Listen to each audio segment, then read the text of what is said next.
চলে এলাম প্রিয় আপন ভাইয়ের বাড়িতে।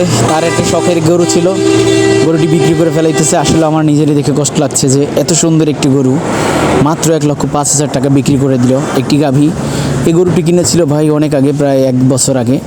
মাত্র এটা 1,02,000 টাকাতে কিনছিল, কিন্তু 1 বছর পালার পরেও 1,05,000 টাকা বিক্রি করলো। কিন্তু এই গরুটা আমাদের ওখানে হইলে কমপক্ষে 1.5 থেকে 1,70,000 টাকা দাম যেত। এই যে আপন ভাইয়ের ছেলেটা কষ্ট পাচ্ছে, শখের গরুটি বিক্রি করে ফেলছে।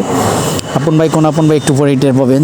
সবার পরিচিত, আমাদের চট্টগ্রাম সবাই প্রিয় ভাইকে চিনে। ভাইয়ের গরুটি বিক্রি করলো, ভাইয়ের সাথে চলে এলাম তাদের বাড়িতে। অনেক দিন যাবত পাম্পে বসে আছি, তো ভাই বললো যে চলো আমাদের বাড়িতে ঘুরে আসো। তো গেলাম, তারপরে গরু বিক্রি করে গেলাম তাদের বাজারে।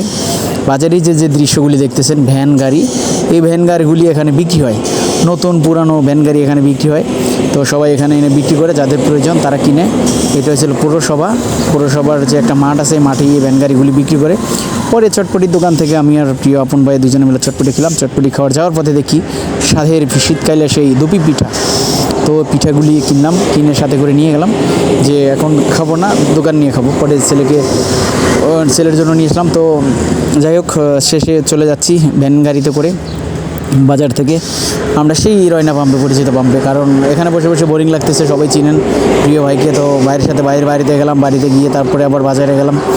বাজার থেকে কিছু কেনাকাটা করে তারপরে আবার চলে যাচ্ছি পাম্পে, আমাদের সেই পরিচিত চেনামুখ পাম্পে। এই তো চলে আসলাম, চলে এসে এই যে ভাইয়ের দোকান, এইটি আমাদের আপন ভাইয়ের দোকান, বনপাড়া রয়না পাম্প, সবাই চিনেন। সবাই